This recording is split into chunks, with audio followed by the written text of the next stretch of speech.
Good morning, guys, and welcome to the podcast.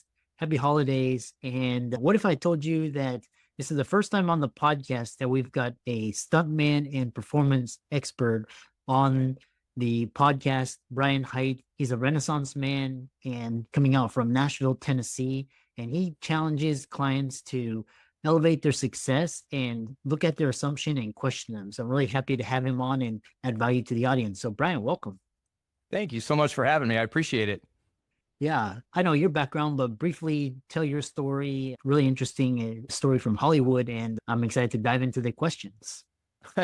Yeah, my story. Where I get to where I'm at. I don't know. I do a lot of things right now. I have my own business. It's called Brian Hite Global now. 8 months ago, it was Begin Again Performance Psychology. A couple of years before that, I was working for the Army as a consultant.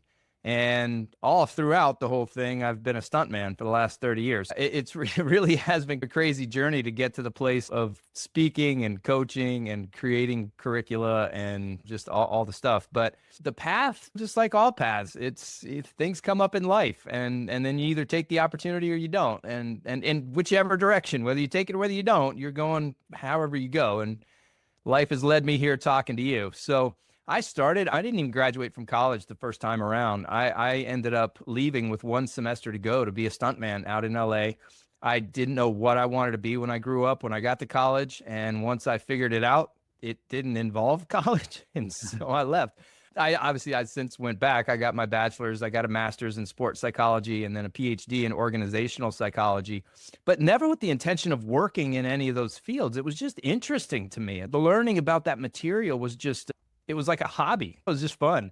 But then life does what it does. And next thing you know, I'm married with a stepdaughter, and the volatility and uncertainty of stunts was scary, quite frankly. And so I started looking for what I called a real job. And I found that working with the Army. And I did that for 2 years until I got divorced, and then went back to LA and did stunts again full time until rinse and repeat, same thing, got married. That came with a stepdaughter and my own daughter at the time with that one. And went the same thing. And so then I went back to the Army again as a consultant. But this time it was interesting. It was different because the first time was really traditional sport performance psychology, meaning that we targeted specific performances. For example, it might be shooting at the range, or medical tasks, or clearing a building, or finding IDs, or whatever it might be. But how do you help people get themselves physically, mentally, emotionally, and socially, for that matter, into a place where they're capable of performing their best consistently, where they're learning most efficiently and they're performing most effectively? That's really what that was. And it was, again, geared towards specific performances. But this next time when I came back, the program had expanded to where now we were talking about resilience, where it wasn't necessarily different concepts or techniques. It was certainly theoretically grounded in the same stuff within psychology, but the intent was different. The intent now was to provide soldiers with resources, with tools that they could use regardless of where they were, whether they were in a performance setting at work, or whether they were talking to their spouses or dealing with their kids or whatever, because life throws stuff at us all over the place. So how do we have the tools and the resources to handle those?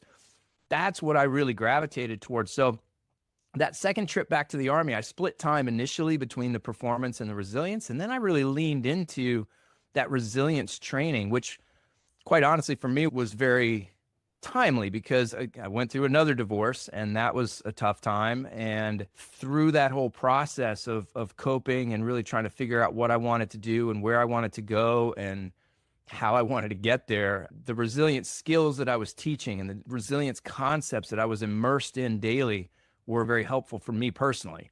And so I was able to apply those to myself as well as teach them to the Army and see the applications there and really get feedback from the soldiers about the benefits as well. So that's what I did. And then until things come to an end, that job did. And I opened my own business with the intent of focusing on athletes, but also performers, singers, dancers, musicians, actors, stunt people, really helping them in the same way that sports psychology helps athletes. And it's a great idea, and I still hope to do more of it, but it's a tough audience to hit. In other words, the sports psychology thing within athletics is ubiquitous. Everybody knows what it is. In the performing world, nobody knows what it is. And so that's both a good thing and a bad thing. Nobody's doing it, but nobody knows what it is. So trying to get people to really understand this is something that exists, number one, and can benefit them, number two, is a marketing challenge that I haven't conquered yet. But I've since then, again, branched out. And now I'm really focusing on, I've branched out and niched in. I've done both. I've branched out in the sense that I'm talking, now my target audiences are athletes, performers, but also first responders, fire people, the corporate environment, CEOs, leaders within corporate, and then also possibly some military people. I've got some talks going on with that. But I've niched down in the sense that my business now, I'm focusing on high stakes environments. Within each of those different realms, high stakes situations, high stakes environments, not high pressure. That's intentional on my part. I don't believe that pressure situations exist. And I talk about why in some of the training that I do. But high stakes environments absolutely do. And they don't just exist at work. If I got to have a conversation with a spouse that's challenging, or a conversation with a peer about, I don't know, alcohol use or drugs or whatever it might be, if I have to discipline my kids, these are all high stakes environments. So how do we bring the best of who we are in those high stakes environments consistently over time without burnout and without sacrificing motivation? That's really where my business is going now. Mm-hmm. And I'm doing it through the keynote speaking and through the individual coaching, group coaching. There will be some classes that get developed over 2025 that will be out and available for people. And as well as some partnering with some other leadership coaches who they offer something a little bit different, but what it is that I bring is, it's a little, I don't know, it's like the whipped cream and the cherry on the sundae. I just add a little something extra to what it is that they're already bringing. Yeah. Yeah, what a fantastic, because I was going to ask you these concepts, and it sounds like from the stunt industry, it's a lot of it sounds like you're training and it's like any sort of high performing job. It could be a CEO or athlete, a surgeon, and these mental tools and techniques for performance. A lot of the audience, they're high performers, high achievers, so they understand this optimal performance. But what I found really interesting is your ideas of resiliency. And I don't know if you can break it down into either concepts or one or two key techniques, how for example, the military uses it in these high pressure situations. How can people take that and use it in high pressure professional and business settings? Yeah, it's interesting because you just used it twice, high pressure, because that's how people think about it. Here, let me just break this down first, because I think this is important. I'm gonna go ahead and just hit you with the basics of how I approach these high stakes situations, high stakes versus high pressure, because I don't think that pressure is inevitable. I don't think that there's such a thing as a pressure situation. And this is philosophically, this goes back 2,000 years to the Stoic philosophers, to Marcus Aurelius, to Epictetus, the idea that it's not events that cause us to do things, it's how we perceive those events. And both have said that in various terms. Shakespeare said it. Nothing is either good or bad, but thinking makes it. Pressure is the same way. If we experience pressure, it's because we're focused on outcomes, specifically consequences, and we're perceiving the situation as a threat. So something bad might happen. That's where pressure lives. Now, if we flip that around and we look at the situation as an opportunity, now it's approach avoidance is another way to think about it. Am I going toward and trying, thinking, this is another way. Are you trying to win, or are you trying to avoid losing? Mm. Again, same thing. So are we going toward and trying to achieve, or are we backing away and trying to protect? This is where pressure lives, in the backing away and trying to protect. It's when we perceive situations as a threat. So what do we need to do? Two things. One is to flip our perception and really look at, what are the opportunities? What are the opportunities for growth, for development, for improvement in whatever lane we want to pick? What are those opportunities? And really focus on them. And then number two, even within that, before I get to number two, is changing the way that we view failure. So it's not a bad thing to acknowledge that the stakes are high and that they matter. And that if failure occurs, then this is what's going to happen. And that's probably not going to be a good thing. And is it really as bad as what we're making it out to be? Number one, maybe it is. And if it is, still, what growth or possibility for improvement may come from that? If we can at least acknowledge that failure is not going to be the end of the world. In fact, it might be the beginning of a whole nother path, because that's what's happened so many times to the people that you're talking about, the people who are your audience. Absolutely, they've failed. And absolutely, they've learned from it and they've come back from it and they've grown from it. We've all experienced that. It's not new. I'm not speaking theoretically or abstractly. This is something we've all encountered in our lives. So acknowledging that going into these situations can help us take that approach perspective, that opportunistic perspective. Mhm. But then the second thing is goodness happens in the moment. The present moment is where actions can actually be taken that will determine the outcome. So if we're focused on the outcome and the consequences, our attention's in the wrong spot. We have to shift our attention to what are the task relevant things that I can do right now in this moment that will help create conditions for success. I can't guarantee success, but I can certainly take every step within my power to maximize the likelihood of success occurring. So if I'm experiencing pressure, what that should do is raise a red flag that number one, I'm looking at the consequences and I'm probably paying attention to what could happen badly and the possible bad consequences of things going wrong. And number two, it should be a red flag that my attention's in the wrong spot. I need to bring it back to now. What can I do in this moment to move me even just a little bit toward the direction that I want to go? Oh yeah, that's really very sound and key advice. And it's as I talk to the highest performers, they think and see things differently and exactly as you described.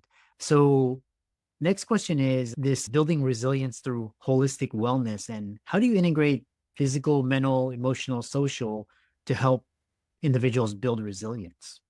Yeah, that's a huge thing. One of the things that in the literature is very clear is that resilience is essentially a math equation. It really does come down to how many resources we have available to us and that we can use proficiently. Because the more resources we have and that we have available for use, the better able we are to deal with challenging circumstances when they come up. And those resources can be, there are a lot of different kinds of resources. In fact, there's a theory called conservation of resources theory, where if you go into some of the seminal articles from that theory, there are, the guy lists, I don't know, 20 or 30 different resources.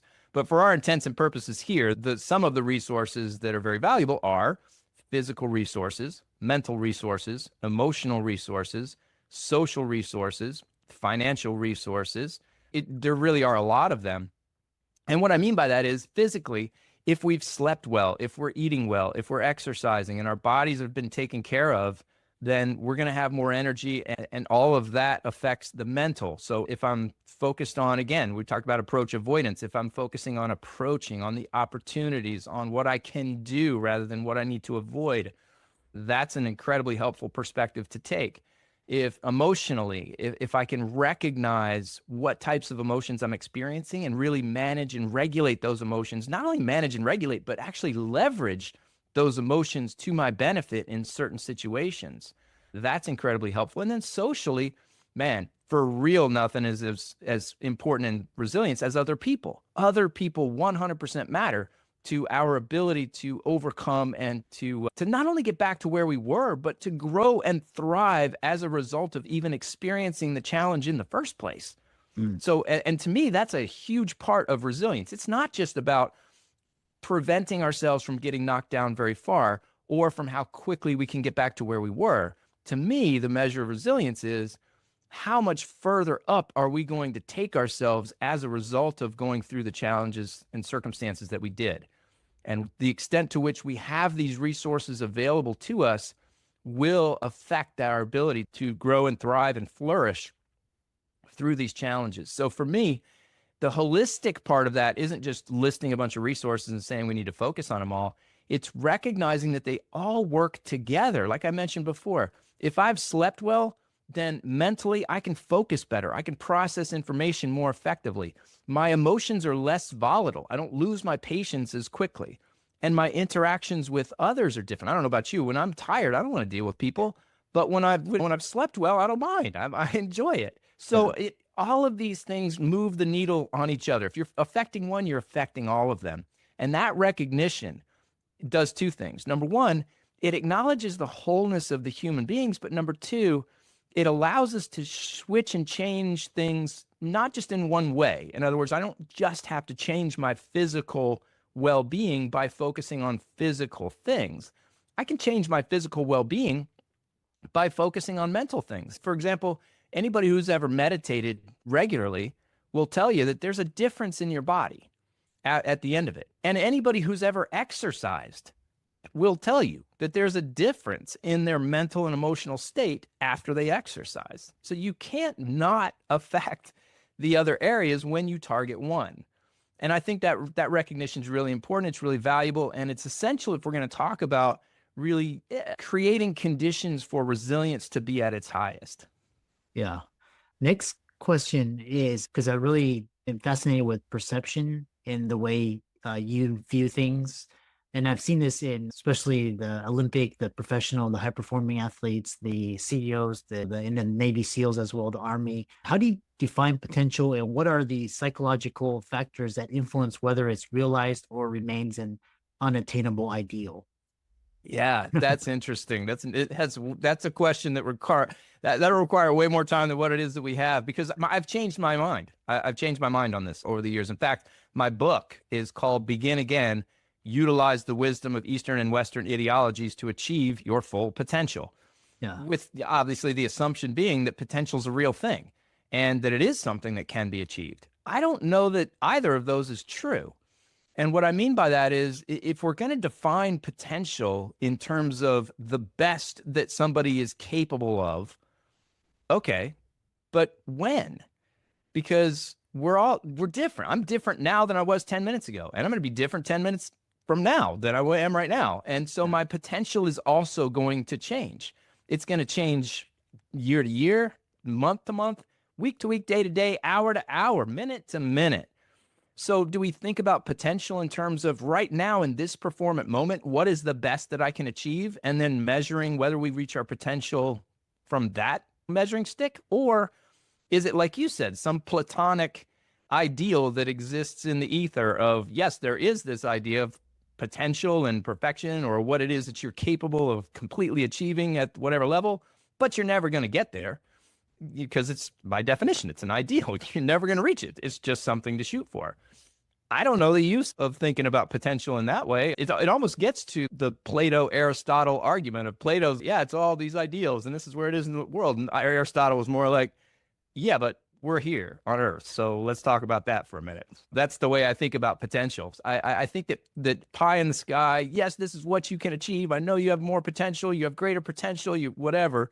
Maybe, I don't know, but everybody changes physically, mentally, emotionally, socially, every minute of every day. So for me, I guess if I were pushed on what is potential and how is it a useful concept, if at all, I would have to say, let's take a good look at and start becoming better at assessing what our current potential is given our resources and situation at right now. And so after the performance, whatever it might be, I can assess whether I reached my potential or not based on that measuring stick, not some abstract ideal that's out there. Yeah, really. I know we have around 4 or 5 minutes remaining, and you talk about 4-phase approach to peak performance. And what is your 4-phase, and how can it be applied to everyday life or business? Yeah, that's something that emerged from my work as a stuntman, and we applied it in the military and saw some good benefit. And then since then, I've extrapolated that into the athletic world, into the business world. It really is just something where, and personal world for that matter, because any performance can be broken down into a before, during, and after, which has been written about a lot. But our 4-phase approach, the 4th phase that's in there, is a right before.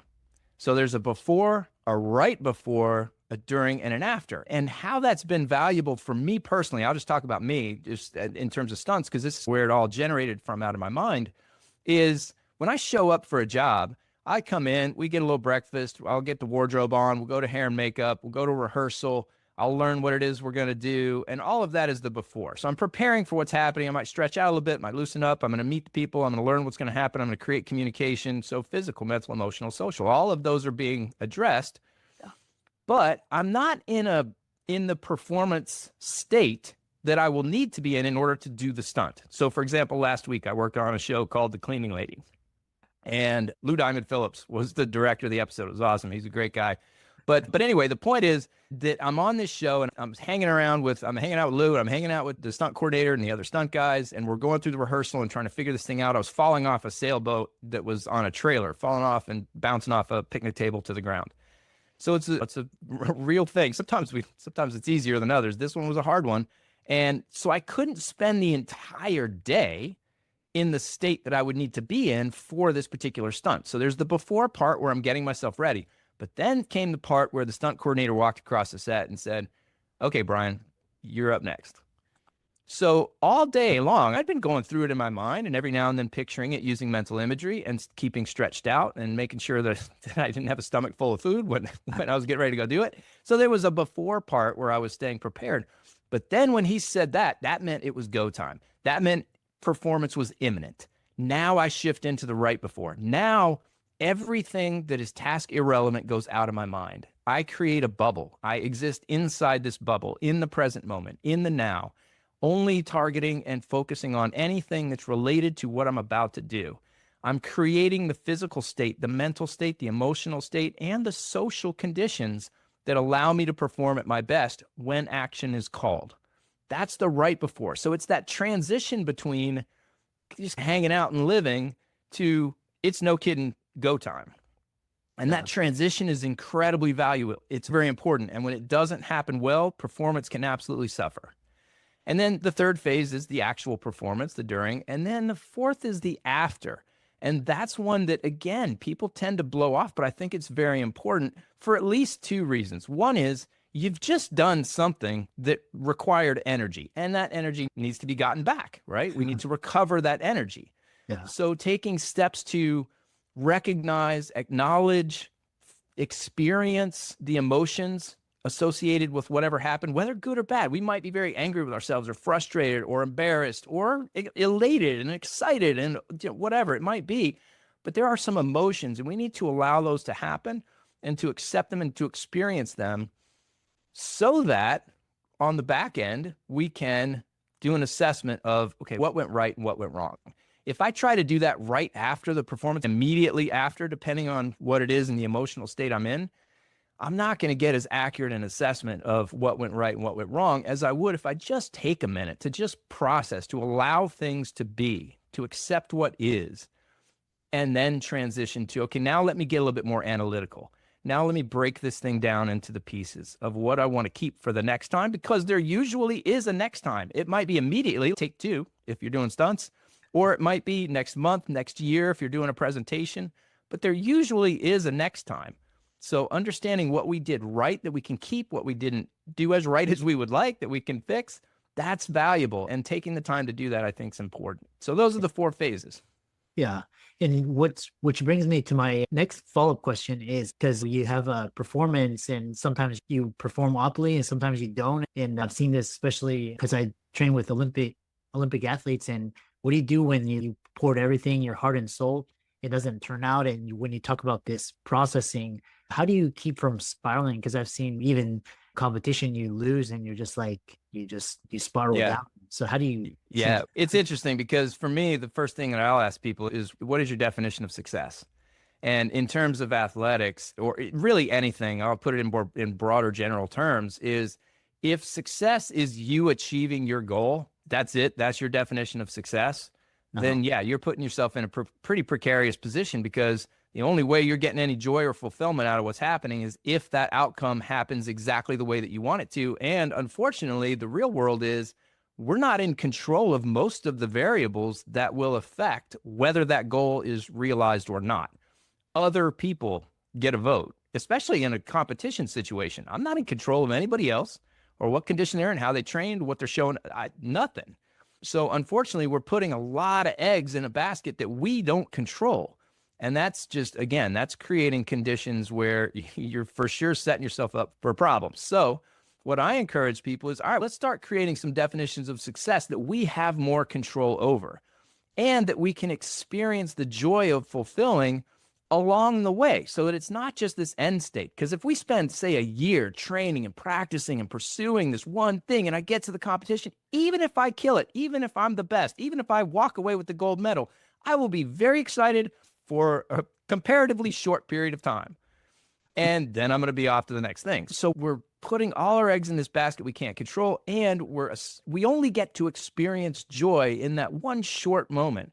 Whereas if we define success differently and really connect it more to who we are, how we pursue, and the journey itself, then we can start experiencing joy on a much more regular basis. And really, obviously, we wouldn't be happy if the outcome that we want doesn't end up happening, but it's not where all the eggs are located. So that's how I feel about that. Yeah. Fascinating. I've learned so much from talking to you and so many insights. If people wanted to reach out to you and find out more about you and work with you, how could they do that? Yeah, well, please, if anything that I've said resonates, if you've ever been struggling with pressure or struggling with motivation or been in performance settings where you felt overwhelmed and didn't really know where to start or how to approach it and prepare for it, please go to my website. It's brianhiteglobal.com, BRIANHITE global.com.